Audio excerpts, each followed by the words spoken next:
राम राम राम सर्वेभ्यः नमो नमः सुप्रभातम्। गुरुरेव गतिर्गुरुमेव भजे गुरुनैव सहास्मि नमो गुरवे न गुरोः परमं शिशुरस्मि गुरोः मतिरस्ति गुरौ मम पाहि गुरो। सर्वेभ्यः हार्दं स्वागतं व्याहरामि। प्रथमं प्रार्थनाश्लोकान् उक्त्वा अद्यतनपाठस्य कृते गच्छामः। कृपया हस्तम् उपरि कुर्वन्तु, प्रसारयन्तु। I will call out the names of the students. Please raise your hands so that you can recite the Prarthana shlokas. Srinivasan Mahodaya, can you please recite the first shloka? वागीशाद्याः सुमरसः सर्वार्थानामुपक्रमे यन्नत्वाग्रकृत्या स्युः तन्नमामि गजाननम्। Uttamam, dhanyavadaha, well recited. Dhanyavadaha. Amita Bhargava, can you please recite the next shloka?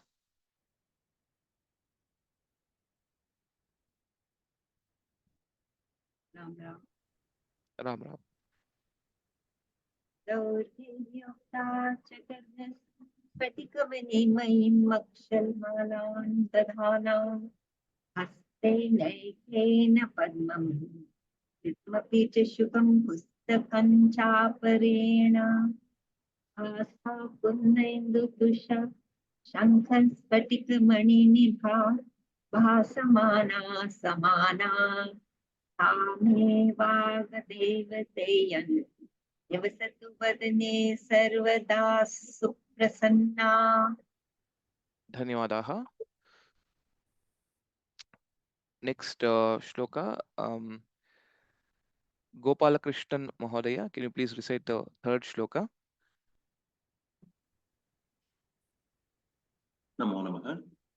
Namaste. शान्ताकारं भुजगशयनं पद्मनाभं सुरेशं विश्वाधारं गगनसदृशं मेघवर्णं शुभांगं लक्ष्मीकान्तं कमलनयनं योगिभृत्यानगम्यं वन्दे विष्णुं भवभयहरं सर्वलोकैकनाथम्। Uttamam, dhanyavadaha, well recited. A few improvisations are related to the Mahaprana. Wherever this Mahaprana, Bhujaga Shayanam, Padmanabham, and then similarly Bhava Bhaya Haram, Sarvalokaika Natham. Focus on the Mahaprana Ucharanam, it will be fine. Dhanyavadaha. Ram Ram. Ram Ram Ram. And next, Gopalakrishnan GC Mahodaya, can you please recite the last shloka? नमस्ते Ram Ram. Namaste. आद्यायामित तेजसे श्रुतिपतैः वेद्याय साध्यायते विद्यानन्दमयात्मने त्रिजगदः संरक्षणोद्योगिने ध्येयाय किल योगिभिः सुरगणैः गेयाय मायाविने सम्यक् ताण्डव सम्भ्रमाय जटिने सेयन्नति शम्भवे। Uttamam, very well recited. Dhanyavadaha.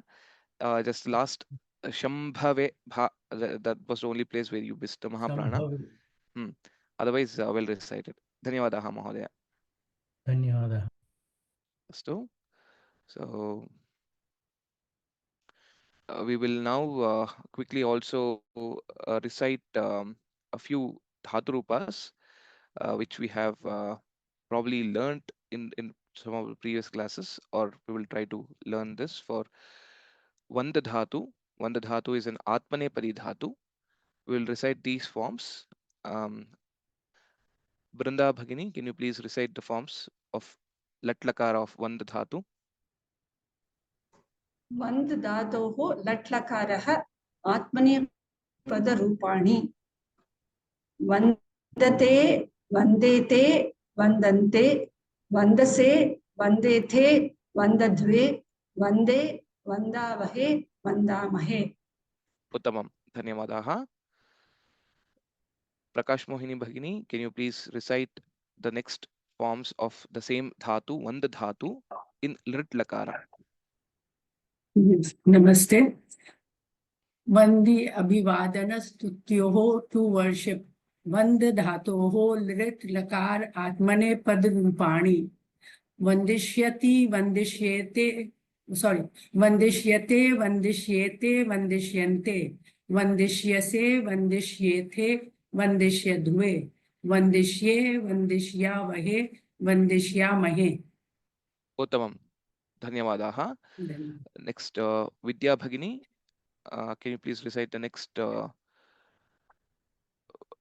forms, which is Lot Lakara. One धातोः लोट लकार आत्मनेपदी रूपाणि वन्दतां वन्देतां वन्दन्तां वन्दस्व वन्देधां वन्दध्वं वन्दै वन्दावहै वन्दामहै. Uttamam. Dhanyavadaha. Now we will recite the next Lakara, which is Lang Lakara. Adityan Mahodaya, can you please recite? नमस्ते. Namaste. One धातोः लङ् लकार आत्मनेपद रूपाणि one अवन्दत अवन्देताम् अवन्दन्त अवन्दताः अवन्तताम् अवन्तध्वम् अवन्दे अवन्दावहि अवन्दामहि. Again, namaskar. Uttamam. So just a few improvements and the corrections. Sure. Avandathaha, tha Mahaprana, and then similarly Avandeetham, here also Mahaprana, and Avandathvam. Mahaprana was missed. So apart from that, well recited. Dhanyavadaha. Noted. Dhanyosmi. Astu. Next, Shantala Bhagini, let's recite the last Lakara for Vand Dhatu, which is Vidhiling Lakaraha. One धातोः विधिलिंग लकार आत्मनेपद रूपाणि वन्देता वन्देयातां वन्देरन् वन्देथाः वन्देयाथां वन्देध्वं वन्देय वन्देवहि वन्देमहि. Uttamam, very well recited. Dhanyavadaha. So we have now practiced 5 lakaras of Vand Dhatu, which is an Atmanepadi Dhatu. Adhuna kevalam tatra dhatu rupani eva asmabhihi uktani. Param itopi abhyasartham katham etasya abhyasah kartum shakyate ityukte prathama purushaha yada bhavati tada Ramaha vandeta अथवा बालकः वन्देत बालिका वन्देत इति इतोपि एकं नामपदम् उपयुज्य धातुरूपकथनेन कथं तस्य प्रयोगः भवति, how we will be able to use it in the sentence will become much easier. अतः सः वन्देत, तौ वन्देतां, ते वन्देरन्. एवमेव त्वं मध्यमपुरुषः इत्युक्ते त्वम् इति युष्मशब्दस्य प्रयोगः करणीयः. त्वं वन्देथाः, युवां वन्देयाथां, यूयं वन्देध्वम्, अहं वन्देय, आवां वन्देवहि, वयं वन्देमहि इति प्रयोगं कर्तुं शक्यते. That is the next level of practice or the exercise. One more level to improvise, also adding one more word, which is the karma pada. So Vand dhatu means to worship or to bow down, to salute, etc. So we can think of astu saha devam vandeta, let him. So yatohi vidhiling lakara means it is an order, or it must be, ought to be, etc. That is the meaning that is coming in vidhiling lakara. So he has to bow down to the God, or he has to bow down to the teacher. एवं चिन्तयितुं शक्यते. तदा किं भवति, सः देवं वन्देत. देवम् इति तु इदानीं द्वितीया विभक्तौ भवति.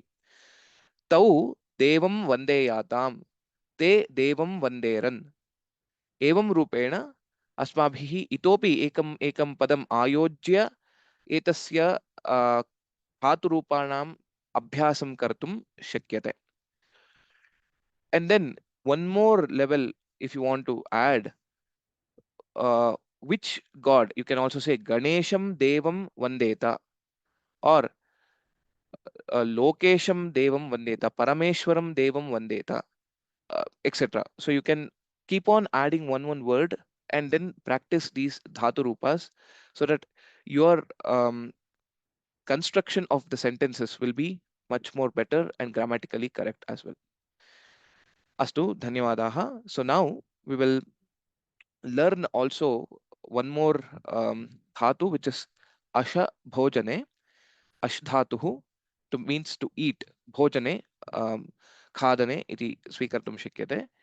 And let us see, this is from a different gana, and hence the forms will be a little bit different than the bhu dhatu or any other dhatu we have already practiced. Okay, so I will Shamala Kumar Bhagini, can you please repeat after me? Ashdhatoho latlakara parasmaipada rupani. अष्टादोः लट्लकार परस्मै रूप Parasmaipada. परस्मैपद रूपाणि. Very good. Okay. Ashnati, Ashnitaha, Ashnanti. अश्नाति अश्नीतः अश्नन्ति. Ashnasi, Ashnithaha, Ashnitha. अश्नासि अश्नीतः अश्नीथ. Ashnami, Ashnivaha, Ashnimaha. अश्नामि अश्नीवः अश्नीमः. Uttamam. Dhanyawadaha. धन्यवादः. अत्रापि एवमेव कर्तुं शक्यते. बालकः अश्नाति, बालकः अन्नम् अश्नाति, बालकः फलम् अश्नाति, एक्सेट्रा. एवं त्वं फलम् अश्नासि, अहं फलम् अश्नामि इत्यादि वाक्यानि कर्तुं शक्यते. We'll learn also the other forms of different lakaras.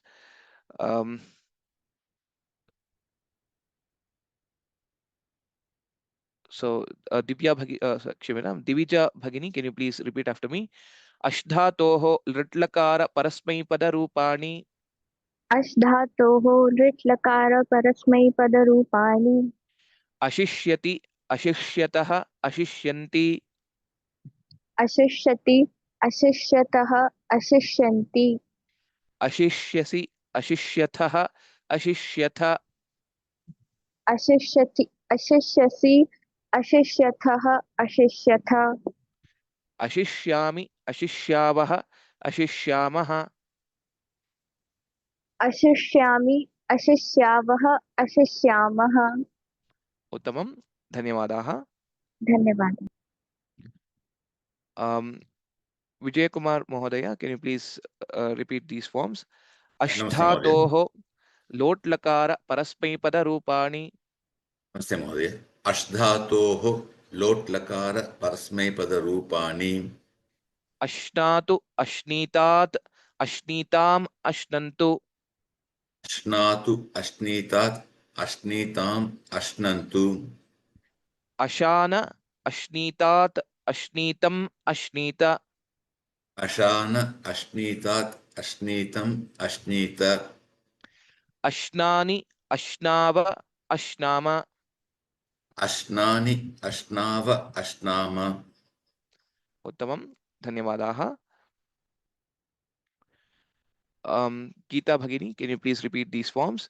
Ashdhatoho langlakara parasmaipada rupani. Hari ओम महोदय.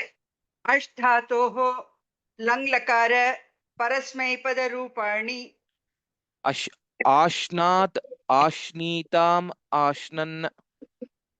आश्नात् आश्नीताम् आश्नन् Ashnaha, Ashnitam, Ashnita. आश्नाः आश्नीतम् आश्नीत Ashnam, Ashniva, Ashnima. कृष्णाम् आश्नीव आश्नीम. Uttamam. Dhanyawadaha. धन्यवादः. धन्यवादः. Well recited. Venkatramanan Mohodaya, can you please repeat the last forms of this dhatu? I will read out. You can unmute yourself now, Venkatramanan Mohodaya.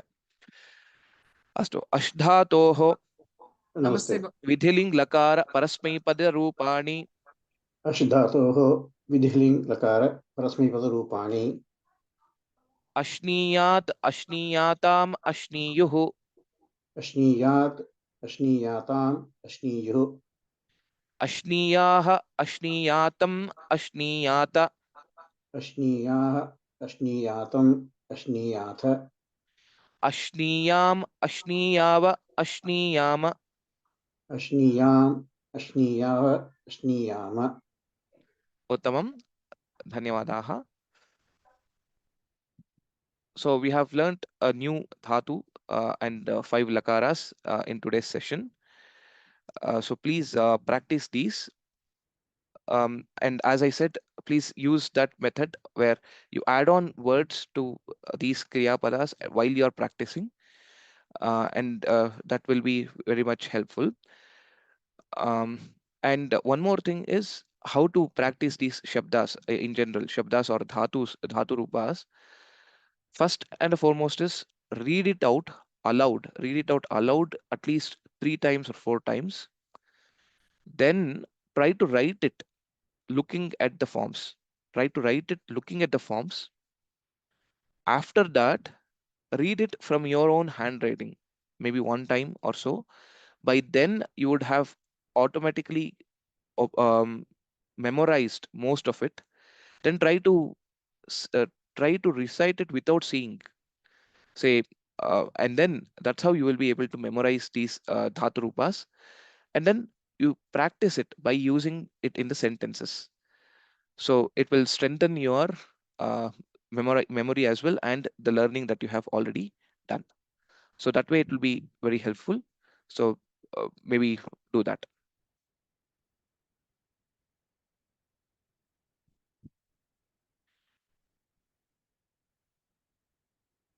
Okay.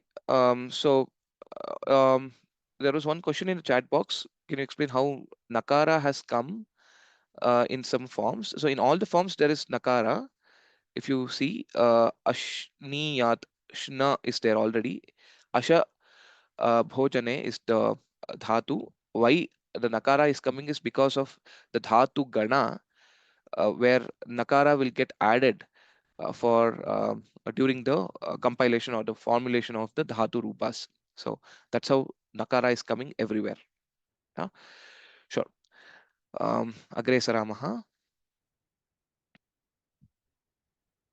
अधुना नूतनपाठस्य कृते गच्छामः. चतुर्थः पाठः अस्माकं पाठ्यपुस्तके आहारशुद्धौ सत्त्वशुद्धिः इति पाठः. अत्र तु एका सरला कथा विद्यते. अस्माकं जीवनेपि तथैव सर्वत्र कथं अस्माकं वातावरणात् अस्माकं चिन्तनं वर्धते अथवा अस्माकं चिन्तनं भवति इति अस्मिन् पाठे द्रष्टुं शक्यते.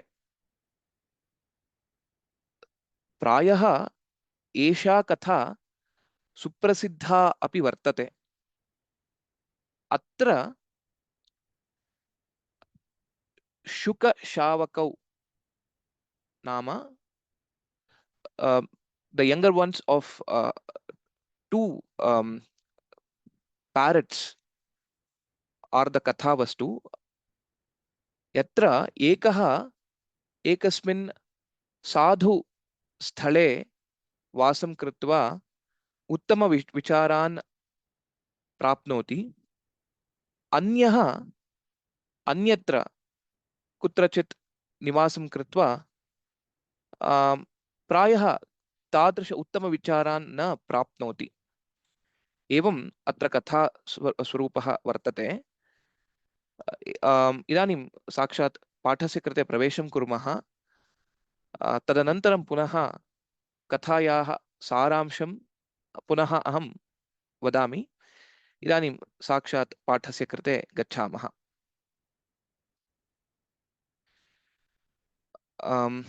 So I will also now give opportunity for you to read the lesson. So please do raise your hands. So I will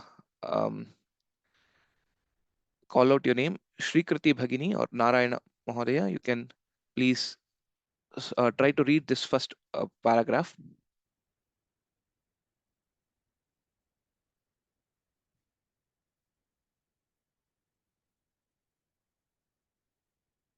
You can unmute yourself.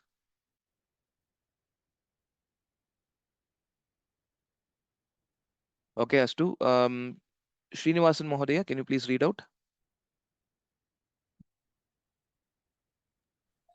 Ram Ram Namaste. विन्ध्यपर्वते कस्मिंचित् नयग्रोधपादपे शुकदम्पति Nyavasatam. निवसताम् तयोः द्वौ शावकौ अभवताम् एकदा व्याधः कश्चित् जालं प्रसार्य तौ शुकौ गृहीत्वा गोदावर्यास्तीरे कस्मिंचित् साधवे शावकम् एकं कस्मैचन सैनिकाय सौनिकाय अन्यञ्च व्यक्रीणात् Uttamam. Dhanyavadaha. So I will read out again the paragraph, and then we will also see the meaning and understand these words, etc. Kim bhavishyati pashyamaha.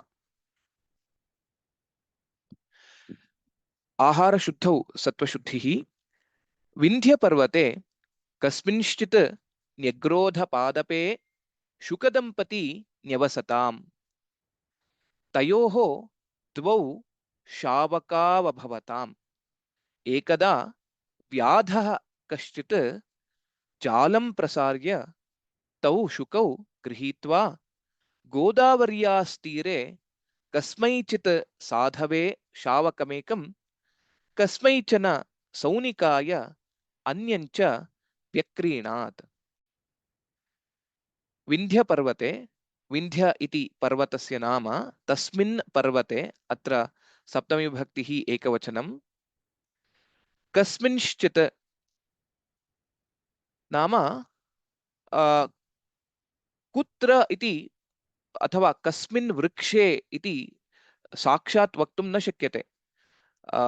Where chit and chana, these two words are used in Sanskritam, that means to say it is anirdishta ityarthaha. Anirdishta means it is not definitive, some tree.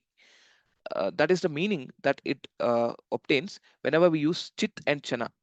Here also there is chit. Punaha asmai atrapi kasmai chit kasmai chana. Both words chit and chana can be used interchangeably. Kasminch chit, kasminch chana, both means the same. That is an indefinitive, or it is not sure. It is just one among them or some tree to someone. Saha Kanchana Purusham Drishtavan. He saw one person, he saw one man. That's it. So which person it is, we don't have a definitive answer. Tada chit and chana will be used. अपि च कथम् एतस्य उपयोगः भवति इत्युक्ते साक्षात् विभक्तिरूपं स्वीकृत्य तत्र किं शब्दः वर्तते, कः कौके कं कौकान् इत्यादि चन चित् इति अन्ते योजनीयं भवति. कश्चन विप्रः इत्युक्ते सम् ब्राह्मण. Similarly here vyadhah kashchit, here also we have chit in this place. Some vyadha, some hunter, that is the meaning here. So it is not saying that okay, he is, we are not interested in the name of that vyadha or name or which nyagrodha padapa in that entire hill or the parvata. So we are just saying in one of the trees or in one in some nyagrodha padapa this was there. Evam astu kasminchit nyagrodha padape अत्रापि सप्तमी विभक्तिः भवति कस्मिन् इति अर्थे. कस्मिंश्चित् न्यग्रोधपादपे न्यग्रोध इति पादपः, न्यग्रोधपादपः, अत्र समासः वर्तते। अत्रापि सप्तमी विभक्तिः एकवचनं। शुकदम्पती, शुकदम्पती न्यवसताम्, दम्पती इति तु द्विवचने वर्तते। अत्र प्रथमा विभक्तिः द्विवचनम्, अतः धातौ अपि द्विवचनम् उपयुक्तं वर्तते। नि उपसर्गसहित वस् धातोः लङ्लकाररूपं वर्तते। अत्र न्यवसताम्, अवसत्, अवसताम्, अवसन्, नि उपसर्गः भवति, अतः नि न्यवसत्, न्यवसताम्, न्यवसन् इति रूपं भवति। अत्रापि प्रथमपुरुष द्विवचनं भवति। तयोः, तयोः नाम शुकदम्पति, तयोः द्वौ शावकावभवताम्, अत्र सन्धिः वर्तते, शावकौ अभवताम् इति। प्रथमा मध्ये एव अस्माभिः अस्य सन्धिविषये अस्मिन् विषये तत्र दृष्टं वर्तते। अत्र यान्तावान्तदेशसन्धिः भवति, शावकौ अभवताम् एवं भवति, शावकौ अभवताम् इति। शावकौ अपि द्विवचने वर्तते। अनन्तरम् अभवताम्, अभवत्, अभवताम्, अत्रापि द्विवचनं वर्तते। उभयत्रापि प्रथमपुरुष द्विवचनम्। अत्र शावकः, शावकौ इति प्रथमा विभक्तिः द्विवचनं। शावकः इत्युक्ते शिशुः इत्यर्थः।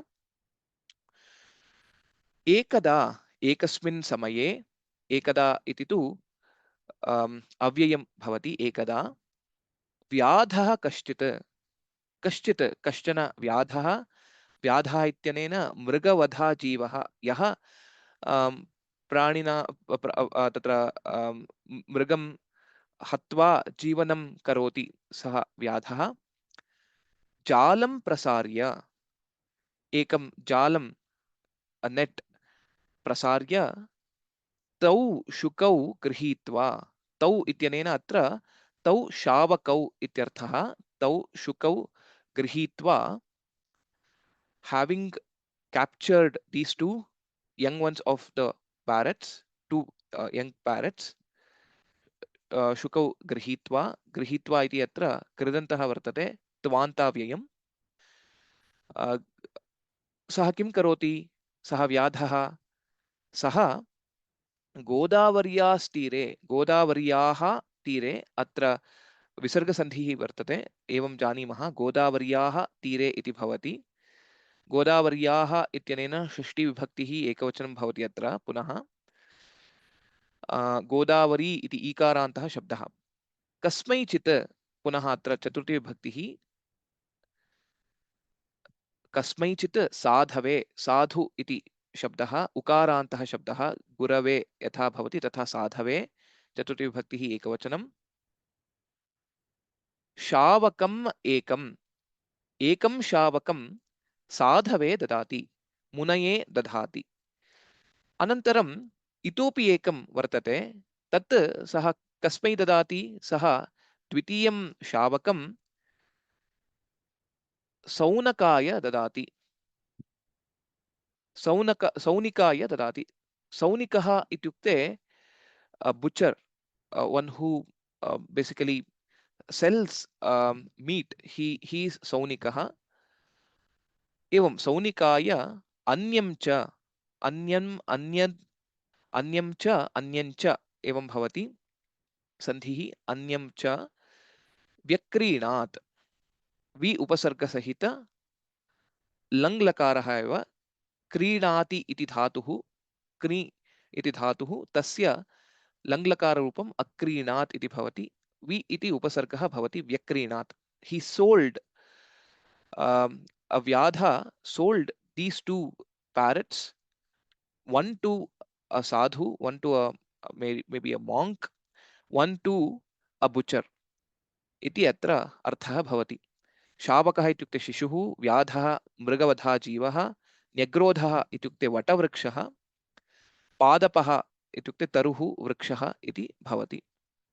व्यक्रीणात् इत्यपि अत्र प्रथमपुरुष एकवचनं, यतोहि कः व्यक्रीणात्, व्याधः व्यक्रीणात्, So because of that, Vyadhaha Vyakrinat. He sold it to these two people. एवं प्रथम वाक्यखण्डस्य अर्थः भवति. I'll just pause for a moment. I will just lower everyone's hands. If you have any specific question in this paragraph, you can please raise your hand and then I can try to answer them.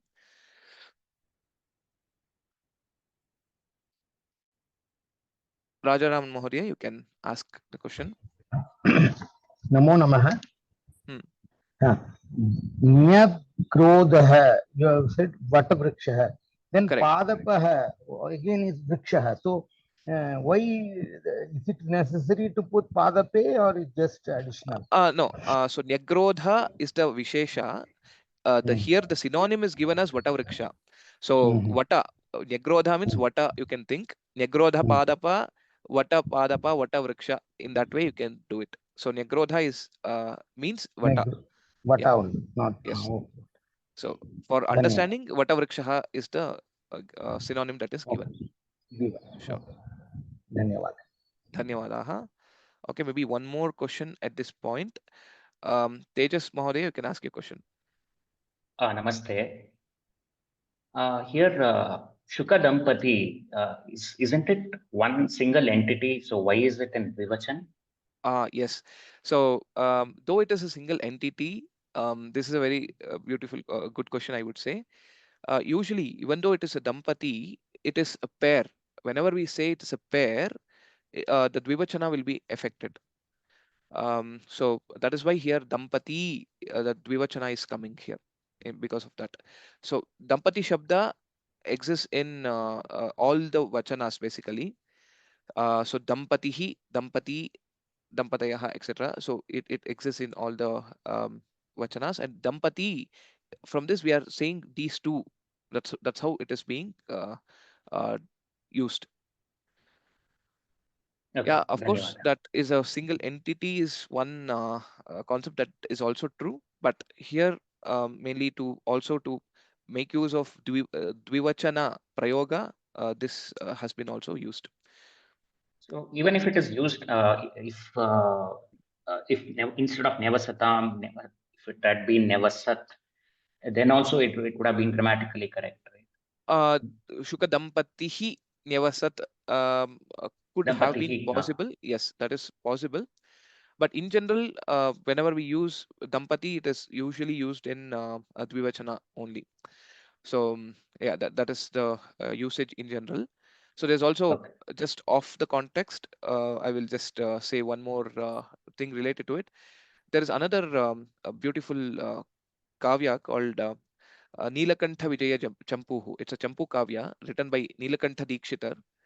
Here in that in the Arambha shloka or the Mangala shloka, he wants to bow down to Shiva and Parvati, and then he says Dampatim iti bruyam utaho dampati iti. So he himself is confused.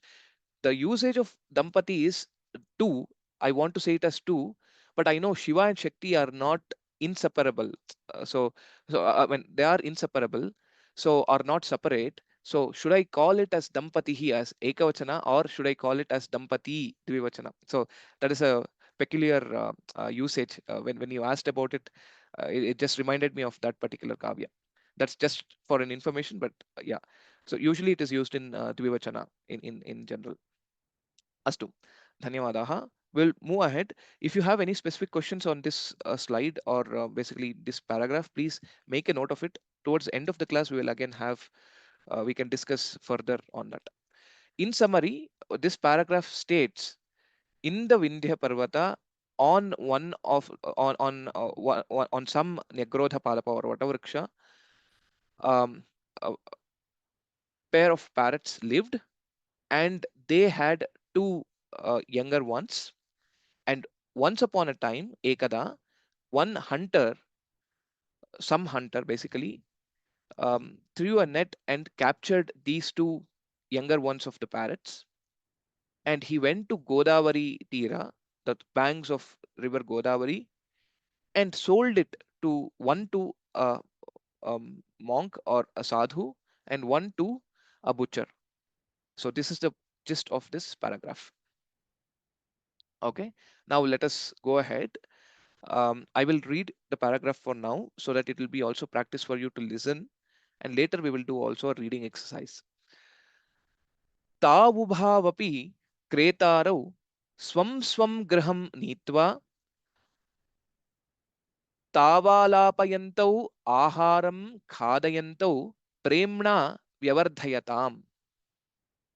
साधुः शावकस्य राम इति नाम अकरोत्, सौनिकस्तु दुर्मुख इति।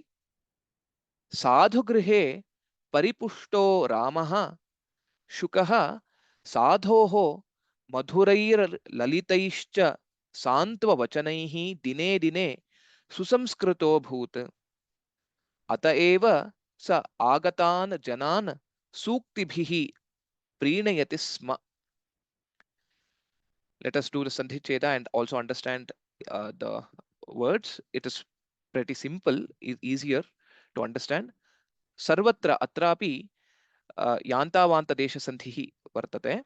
I will just give the gist of yantavanta desha sandhi here, so that if at all you have some confusion or don't remember exactly, it will be very easier. In the sandhi, whenever we say, there will be two letters. The sandhi karya is between two letters, and here whenever we have a, I'm writing it on the right side here, a, I,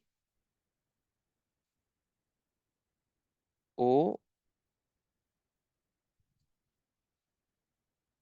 au.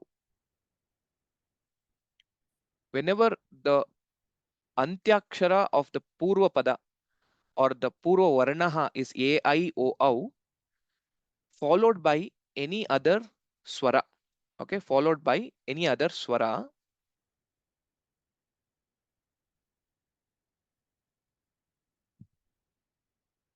in order a will be replaced ekarasya aya iti adeshah bhavati, aya, aikarasya आय इति आदेशः भवति,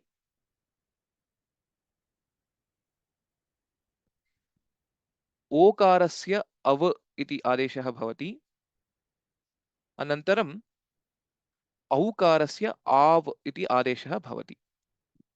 This is a summary of yantavanta desha sandhihi. A, I, O, au we have, and we will have aya, ay, av, av.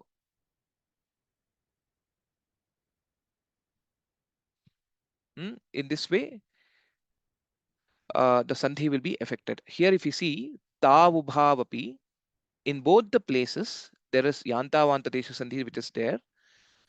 Tau ubhau, tau ubhau, au ubhau, then it become av. Tau ubhau api, ubhavapi. In this way, we will get this yantavanta desha sandhi here. So here it's all basically the prathama vibhakti dvivachanam here. Tau ubhau is basically nitya dvivachana shabda, so it will be always used in dvivachana. Ubhau means both. Okay, evam bhavati. अत्रापि द्वितीय भक्ति द्विवचनं भवति, प्रथमा भक्ति द्विवचनं. क्रेतारौ, क्रेता, here it is basically a rikarant shabda, kretr shabda. Kreta, kretarau, similar to dhata, dhatarau, etc. That's how the forms will be. Atrapi prathama vibhakti dvivachanam, that both the buyers, kretarau is basically both the buyers. Who buys is a kreta. Swam swam, स्वीय इत्यर्थः, स्वगृहं गत्वा इति, स्वं स्वं गृहम्, अत्र द्वितीयविभक्तिः एकवचनं वर्तते. स्वं गृहं, स्वस्य गृहम् इत्यर्थः, going back to their own homes. नीत्वा, नीत्वा having taken it, अत्रापि त्वान्ताव्ययं वर्तते, कृदन्ताव्ययं, having taken it, that is the artha here. तावालापयन्तौ, here also तौ आलापयन्तौ, आलापयन् आलापयन्तौ, Dvivachana again. Aharam khadayantau premna vyavardhayatam. Tau ubhau api kretarau swam swam griham neetva tau alapayantau. Here, in this case, the second tau means it is referring to the Shukashavakau. Shukashavakau alapayantau aharam khadayantau premna vyavardhayatam. Premna, priti bhavena, vyavardhayatam, vi upasarga sahita, vardha dhatuhu, vardhate, vardhete, vardhante, tasya lang lakara rupam bhavati avardhatam, avardhayatam. It is a preranartha kanich where they made them grow. That is artha here with vi upasarga sahita. So vyavardhayatam is again dvivachana here. Prathama purusha dvivachana. Tau sadhu tathaiva saunikah ubhau api etau shukashavakau swam griham neetva आलापयन्तौ नाम वार्तां कुर्वन्तौ इत्यर्थः. आहारं खादयन्तौ, आहारं दत्वा, खादयन्तौ, आहारं दत्वा पोषणं कृत्वा इत्यर्थः. प्रेम्णा, प्रीतिभावेन, शावकौ व्यवर्धयताम्. They basically fed the parrots, they spoke with the parrots and they developed them or they made it grow. Sadhuhu शावकस्य Ram इति नाम अकरोत्. सुलभमस्ति. Sadhu will name this parrot, the Shukashavaka, as Rama. Ramaha iti अत्र विसर्ग लोपः भवति, सन्धिः भवति एवं रूपेण. शावकस्य राम इति नाम अकरोत्. नाम शब्दः नपुंसकलिङ्ग शब्दः. नामन् इति नकारान्तः शब्दः. नाम नामनि नामानि इति भवति. इति राम इति नाम अकरोत्. कृ धातोः लङ्लकारः. Saunikastu, idanim Saunika, on the other hand, Sadhu named him as Rama. Saunikastu, Saunikaha tu iti bhavati. Saunikaha ityukte pranivadha jivi, a butcher man actually. Durmukhaha iti. He named the parrot as Durmukha. Here we can easily see what mentality the person is having. In the same mentality, he is also naming the parrot. So Sadhu will be always thinking about Rama. So he named him Rama. Saunika is always thinking of cruelty. Maybe he is naming him as Durmukha. Sadhu grihe, then the next statement, Sadhu grihe, saptami bhakti ekavachanam. Sadhu grihe kaha asti idanim Ramaha asti, Shukashavakaha. Paripushtah इत्यनेन वर्धितः इति स्वीकर्तुं शक्यते. One who is growing in the sadhu's place. रामशुकः. साधोः, साधु उकारान्तः शब्दः, षष्ठी विभक्तिः एकवचनं. साधोः मधुरैः ललितैः च सान्त्ववचनैः. सान्त्ववचनैः, वचनैः इति पदं, तस्य विशेषणम् अस्ति सान्त्ववचनैः. सान्त्व इत्यनेन उत्तमवचनैः इति, उत्तमवचोभिः. मधुरैः, मधुरैः इत्यनेन sweet. ललितैः, which is kind of making you feel good, pleasant, sweet and pleasant words. Madhuraihi lalitaihi santva vachanaihi dine dine pratidinam ityarthaha, every day, dine dine. Susamskrito abhut, susamskritaha abhut. Atra pratamam visarga sandhi vartate, anantaram पूर्वरूप सन्धिः अपि वर्तते. अभूत्, अभूत् इति तु भूधातोः लुङ्लकार रूपः. We haven't studied the lunglakara yet. We will be doing it. So just note that it is lunglakara, prathama purusha ekavachanam. Lunglakara is also used to indicate something in the past. So that is abhut. Abhut, abhutam, abhuvan will be the forms, just for your information. So susamskritaha abhut. It became very much cultured by listening to the kind words, the pleasant words and the sweet words of the sadhu. अतः एव because of this सः इत्यनेन रामशुकः आगतान् जनान्, ये जनाः साधोः गृहं प्रति आगच्छन्ति तान् जनान् सूक्तिभिः प्रीणयति स्म। सूक्तिभिः नाम स्वागतम्, उपविशतु, आगच्छतु इति सूक्तिभिः प्रीणयति स्म। प्रीणयति, it used to please the people who used to visit, or the guests who used to visit sadhu's home with these suktis. Sma ityanena bhutakalartha dyotitah. We will use lat lakara and sma to give the understanding of the bhutakala, of the past tense. Evam karoti sma can be said also with akarot. Evam prinayati sma. Hope this paragraph is also understood. If there are any specific questions on this, I'll just probably take one question and then we will move forward. Sundar Mahodaya, you can ask your question. Sir, good morning. This Vyadaha and Sonikaha, same person or different person? That means he is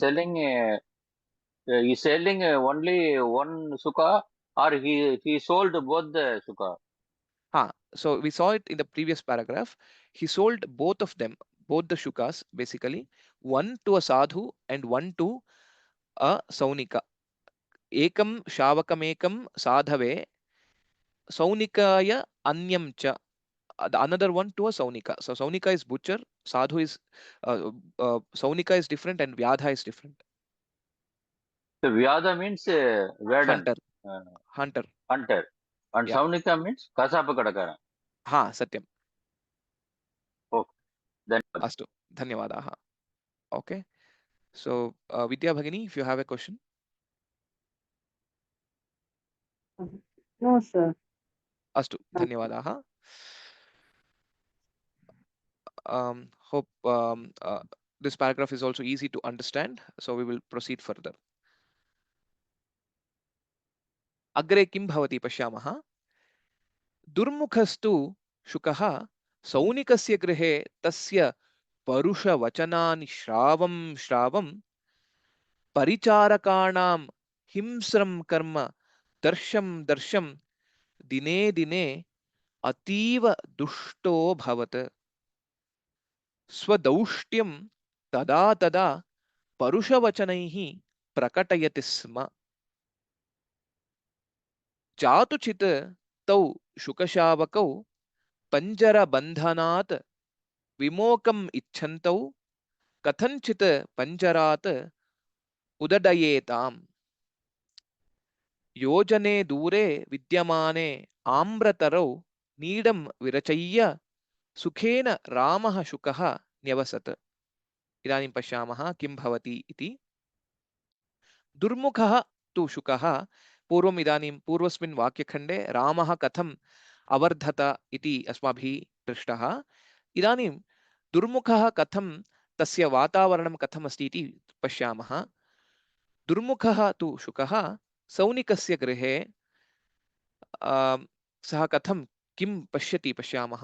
तस्य इत्यनेन सौनिकस्य इति, सौनिकस्य परुषवचनानि, परुषं नाम harsh words, parusha vachanani shravam. In contrast to Ramashuka, which was listening to satvika vakyani atva sattva vakyani, here the Durmukha Shuka is listening to the harsh words of the Saunika. Parusha vachanani shravam. This is also one Vyakarana Prayoga. Shravam nama shutva again and again.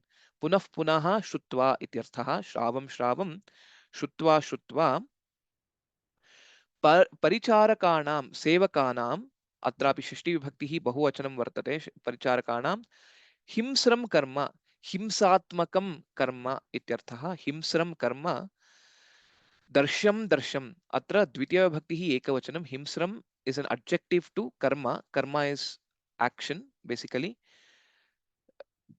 So himsram is an adjective to karma. Karma is an apumsakalinga shabda. Karman shabda nakarantaha shabdaha. Karma karmani karmani will be the forms. Darsham darsham, similar to shravam shravam. Drishtva drishtva, again and again, seeing it again and again. Dine dine, pratidinam. Ativa ativa, ati iva ativa. Dushtaha abhavat. Dushtaha abhavat. So he became very much wicked, listening to the harsh words every day and being witnessing the harsh scenes or difficult situations there. यतोहि तत्तु सौनिकस्य गृहमस्ति तत्र मृगस्य हननं कृत्वा ते तत् विक्रयन्ति एवं तादृश हिंस्रं कर्म दृष्ट्वा प्रतिदिनं एषोपि दुष्टः एव सञ्जातः इति स्वदौष्ट्यं दुष्टस्य भावः दौष्ट्यं the attribute or the characteristic of dushtatana is called daushtya. Swadaushtyam, swasya daushyam, that is the telling about durmukhasya daushyam. Durmukha tu swasya daushyam tada tada. Then and there he used to show it. Katham, how this parrot used to show that is by again speaking parusha vachanani. Parusha vachanaihi prakatayeti sma. Ha, तत्र अक्षीणी विदारय, तत्र हननं कुरु, तस्य वधं कुर्मः, एवं एतादृशवचनानि एषः दुर्मुखः शुकः वदति स्म, प्रकटयति स्म. पुनः अत्रापि भूतकालार्थः द्योतितः. एवं सति यदा रामशुकः साधुगृहे पालितः, दुर्मुखः सौनिकगृहे पालितः, कदाचित् कस्मिन् तत्र कालानन्तरं जातुचित् एकस्मिन् दिने तौ शुकशावकौ पञ्जरबन्धनात् विमोकम् इच्छन्तौ. इदानीं ते बन्धने सन्ति साधुगृहे, तथैव अत्र सौनिकस्य गृहे. इदानीं ते वर्धितौ खलु, अतः ते इदानीं बन्धनात् मुक्तिम् इच्छन्ति. शुकशावकौ पञ्जरबन्धनात्, पञ्जरस्य बन्धनं पञ्जरबन्धनात्, पञ्चमी विभक्तिः एकवचनं. They wanted to get free from the bondage or from the cage that they were in. Vimokam nama muktim ichchantau. They wanted to just be free, let free.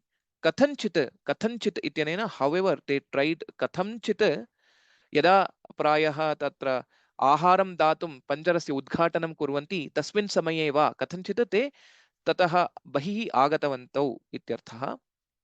पञ्जरात्, तस्मात् पञ्जरात्, अगेन् पञ्चमी विभक्तिः अत्र भवति. उदडयेतां, डी डयेति धातुः डयते इति. डयते मीन्स् टु फ्लै. इदानीम् अत्र लङ्लकारः एव उपयुक्तः वर्तते. उत् इति उपसर्गः अस्ति. Uddayate nama fly. It basically they both flew away. Udadayetam dvivachanam vartate atra. Prathama purushaha dvivachanam. Yatohi tau udadayetam. Yadi ekaha asit cheta udadayeta would have been the form. We have just seen avandata evam rupena bhavati. Udadayetam iti. Yojane dure. Prayaha eka yojane dure va katanchit in a nearby place. Vidyamane, tatra yojane dure vidyamane. All these three words are the visheshanas for the amrataru. Amratarau. Amrataruhu asti kutrachit. Tatra needam virachayya. Needam nest. Needam virachayya. Rachanam kritva ityarthaha virachayya. Atrapi lyabantah vartate. Vi upasarga sahita rachayitva ityarthaha bhavati. सुखेन सन्तोषेण रामः शुकः न्यवसत्. रामशुकः तावत् आम्रतरौ, आम्रवृक्षे नीडं कृत्वा अवसत् इति अत्र सारांशः भवति. योजने दूरे आम्रतरौ, एतत् सर्वमपि सप्तमी विभक्तौ वर्तते. सप्तमी विभक्तिः एकवचनं. सुखेन तृतीय विभक्तिः एकवचनं. This is a kriya visheshana. How did he live? How did Ramashuka live in this tree? he lived happily एवम् अर्थः भवति रामशुकः न्यवसत्. I'll just pause here for any question. जातुचित् इत्यनेन कदाचित् इत्यर्थः sometime इति भवति. परुषवचनम् इत्युक्ते निष्ठुरवचनं. तत्र सुवचनं न दुर्वचनम् इति स्वीकर्तुं शक्यते. whichever is not pleasant, unpleasant words इति. Nalini Bhagini, you can ask a question. Namaste, Mahodaya. Namaste. Himsra is what is the this thing? Himsram. Himsra iti shabdah. Himsra ityukte cruel acts basically. Okay. Yes, cruel. Himsatmakam iti. Yes. Himsram, himsrau, like that. It is correct? No, this is napumsakalinga shabda here because it is an adjective to karma. So himsram karma, himsre karmani karmani, himsrani karmani. It is an akaranta shabda though. It's like vana shabda. Vanam vane vanani. Evam rupena bhavati. Dhanyavad. Astu. Okay. Next, I will probably ask one more question at this point. Jawahar Mohodaya, you can please ask your question. Namaste Mahodaya. This Shuka Dampati, yes. etat samasta padam kila? Satyam. Shuka Shavakau ityapi samasta padam, Shuka Dampati ityapi samasta padam eva. Vigraha vakyam katam bhavet? Tatra Shuka Shavakau, Shukasya Shavakaha, Shuka Shavakau evam bhavati. That is, it can be the Shishti Tatpurusha Samasa in that case. Or we can also affect it as a Karmadharya. Shukaha Shavakaha. Shukaha Shavakaha Asau also can be done. But anyway, we can take it as the Shishti Tatpurusha here. Similarly, for the Shuka Dampati, there also it will be the Karmadharya because it is just an adjective. That Dampati is an adjective added to Shuka. Okay. So Vigraha Vakyam Shukau cha Dampati cha. Shukau Amu Dampati iti bhavati. Astu. Shukau Amu Dampati evam bhavati. Astu. Dhanyavad. Sure. There also Shashti can be done. A pair of parrots. That is also another possibility. Shukayoho, but that will not sound so right. So this is the one. Okay, sure. Dhanyavadaha. So let's not worry about the samasa aspects as of now because we don't know the concept of it, how to do the Vigraha Vakya and different samasa types. Let's maybe wait for some more time when we do it a little bit formally. Astu agre saramaha kim bhavati iti pashyamaha.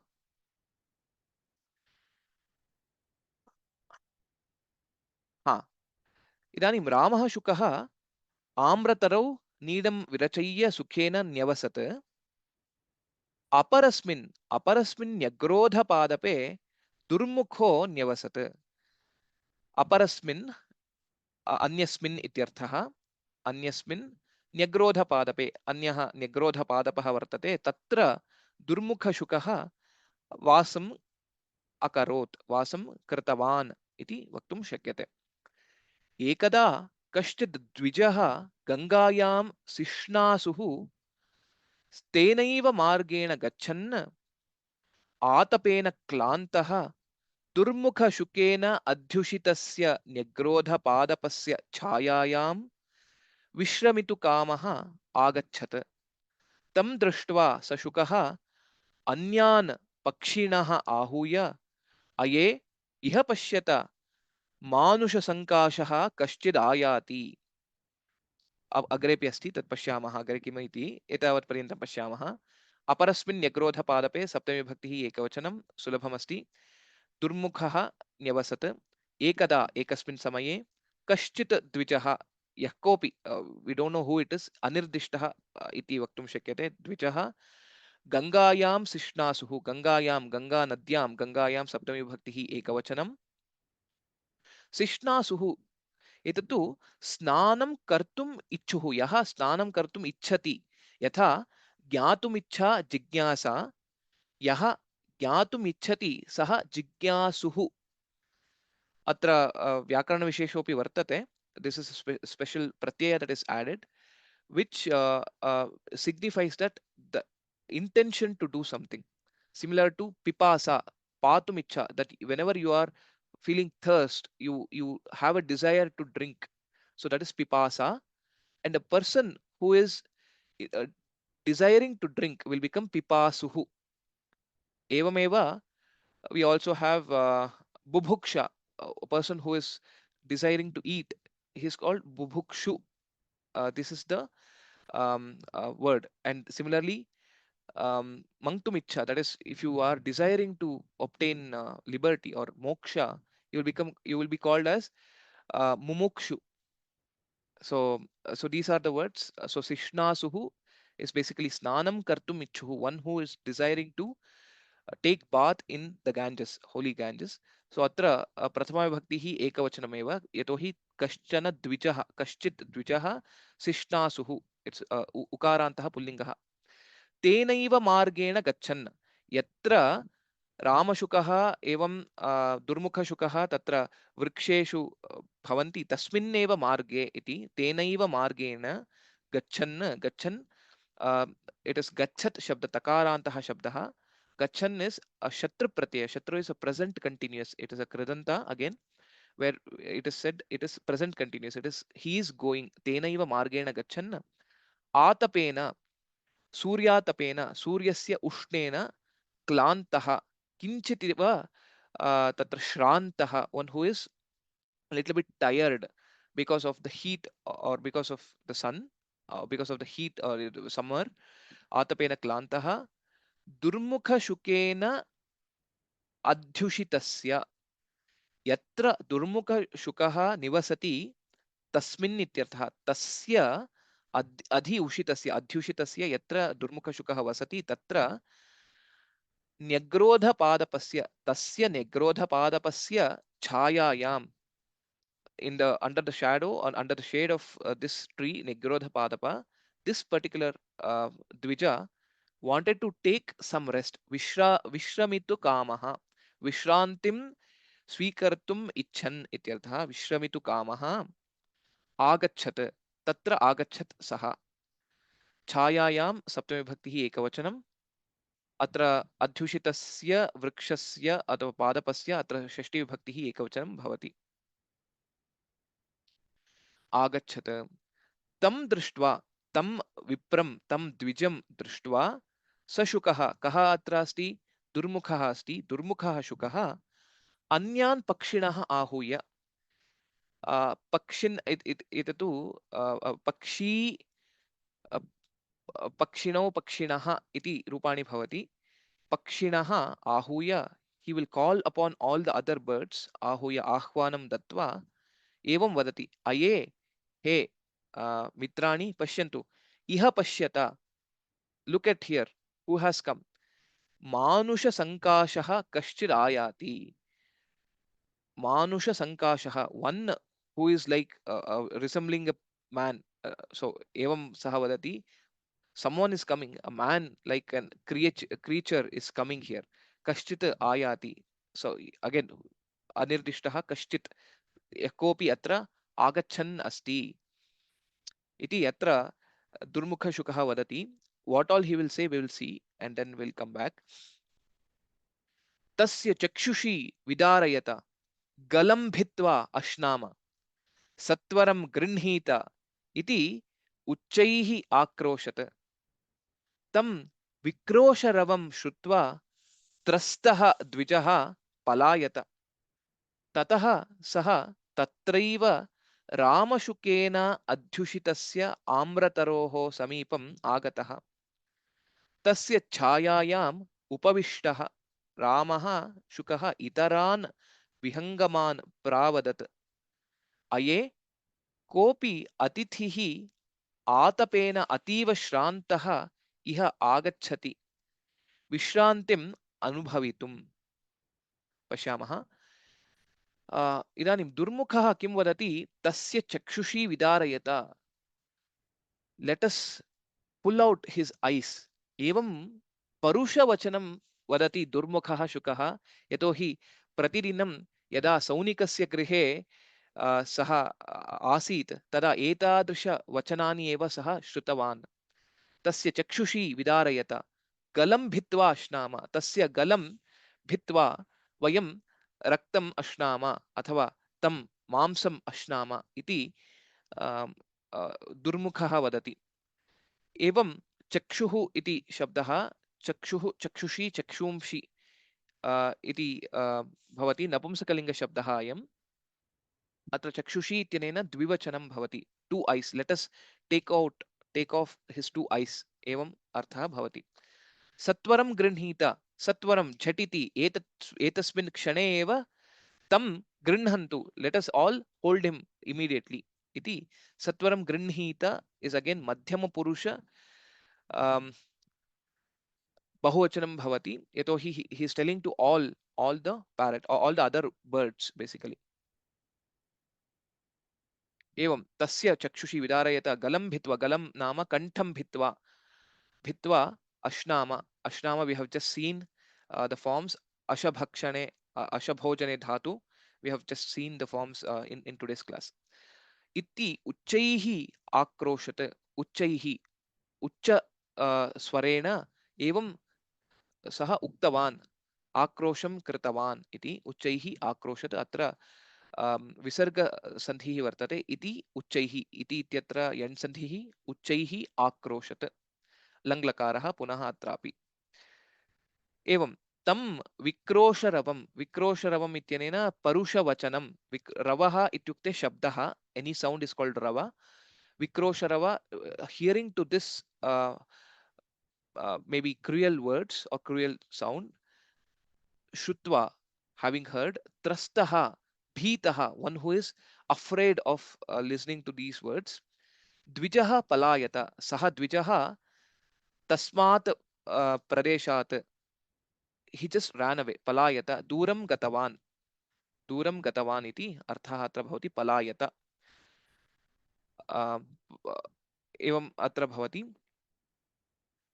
अग्रे सः ततः तस्मात् प्रदेशात् अन्यत्र गच्छति यत्र रामशुकः निवसति। स तत्रैव रामशुकेन अध्युषितस्य, रामशुकेन अध्युषितस्य, अत्र सवर्णदीर्घसन्धिः अस्ति, अध्युषितस्य आम्रतरोः समीपम् आगतः। आम्रतरोः षष्ठीविभक्तिः एकवचनं, तत्र समीपम् आगतः, समीपम् आगतवान्। तस्य छायायां, तस्य आम्रतरोः छायायाम् उपविष्टः रामः, सः उपविष्टः। रामः शुकः इतरान् विहङ्गमान् प्रावदत्। इदानीं पुनः यथा दुर्मुखः अन्यान् विहङ्गमान् आह्वयति, एवमेव रामशुकः अपि इतरान् विहङ्गमान्, विहङ्गमान् इत्यनेन पक्षिणः इत्येव स्वीकर्तुं शक्यते, अदर् बर्ड्स्, खगान् आहूय एवं वदति, प्रावदत्, प्र उपसर्गसहित अवदत् इति रूपम्। अये मित्राणि, ओ फ्रेंड्स, कोऽपि अतिथिः, कः अपि, समवन, कोऽपि अतिथिः आतपेन अतीव क्लान्तः, आतपेन सवर्णदीर्घसन्धिः, अतीव क्लान्तः, श्रान्तः, इह आगच्छति, अत्र आगच्छति, someone is coming here, विश्रान्तिम् अनुभवितुं, to take rest, to obtain some विश्रान्ति, विश्रान्तिम् अनुभवितुं सः आगच्छति इति रामशुकः वदति। इतोपि अग्रे अस्ति, किं सः इतोपि वदति इति प्रायः आगामि कक्षायां पश्यामः। अत्र एतावत् पर्यन्तं दृष्ट्वा स्थगयामः। Now I'll just open up for question and answers. If in case we have any questions, we will just do it for next 2 to 3 minutes, and we will continue the lesson in the following class on Monday. So just a summary of this paragraph is, the Durmukha Shuka is using cruel words, looking at the Dvija who came to take some shelter, and he invites other birds to kind of kill him. Let us kill him, let us eat him up, let us pluck his eyes out, ityadi. Having heard these harsh words, that Brahmana is a bit afraid, he's scared, and he will run away from that place, and then he will go to the place where he goes near the mango tree, Amrataru, where Ramashuka was living. And then tasya chhayayam upavishtaha. So then he will just try to take shelter in under that tree, and on that tree whoever was sitting, upavishtaha Ramaha Shukaha Itaran Vihangaman Pravadat. So the Ramashuka will now call other birds and start speaking about that someone has come here who is probably um, because of the heat, he is tired and he has come here to take rest. So that is what is the conversation so far. Let us see what else happens in the upcoming class. Okay, now I'll open up for question and answers. So um, please ask the questions which is very specific from the lesson that we have done now, and then I'll probably be able to take maybe one or two questions only because of the time. Pashyamaha. Gopal Krishnan Mahoday, you can ask your question. Namaste, Mahodaya. The Namaste. previous paragraph, needam, one word was there. Correct. Needam means nest. Nest. Nest. Dhanyavadaha. Okay.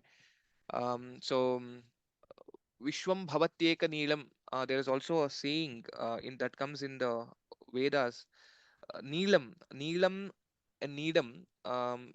In the Vedic context, it becomes the Dakara changes to La.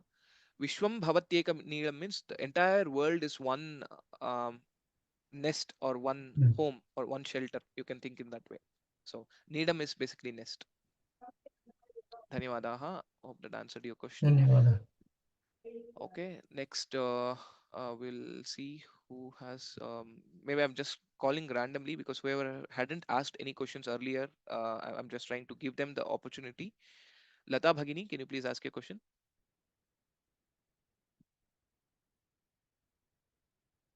Shri Lata Bhagini.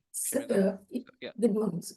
Sir, I just wanted to know the meaning of the word Shrantaha in the slide which is on the screen. Yeah, Shrantaha, Klantaha means tired. So Tired. Vishranti, the other opposite of it is to remove the tiredness. That is what is Vishranti. So opposite, you can think of that way. Shrantaha means tired. Thanks. Sure. Dhanyavadaha. And maybe the last question for the day.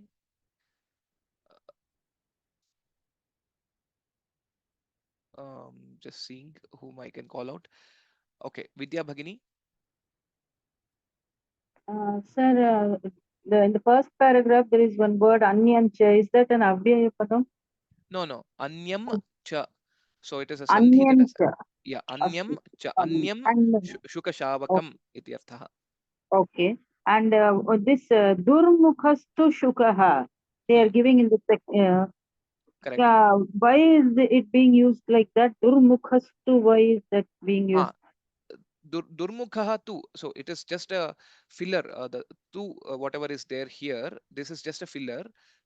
See, now they are actually saying, giving the context of two parrots.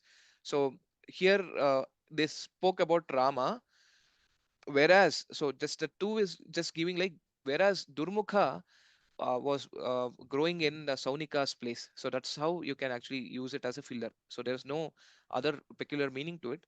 Durmukha tu means Ramaha gachati, Krishnastu tam anugachati. Krishna also, or on the other hand, Krishna follows him. Evam rupena the arthaha bhavati. No, can we just say Durmukha Shukaha? Yes, possible. It can be said that way That is also, right. isn't it? That is right. And Durmukha Shukaha Saunika Sikrehe. That is right. Yes. and then this paragraph, Durmukha Shukena Adhyushitasya. Yes. What are the words there? Durmukha Shukena Adhyushitasya. Yes. Adhi Ushitasya. Adhyushitasya ityanena, Adhi is a upasarga that is there, which is being lived by ityartha. Durmukha Shukena Adhyushitasya, where it is living. That is the artha. Adhyushitasya. Astu. Dhanyavadaha. Dhanyavadaha.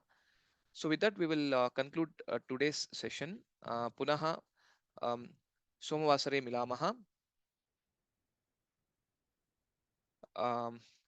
If you have any further questions, please do write an email to raghu.vyoma and maheshwari.vyoma@gmail.com. We'll be happy to answer your queries. Ram Ram Ram Sarvebhyaha. Namo Namaha.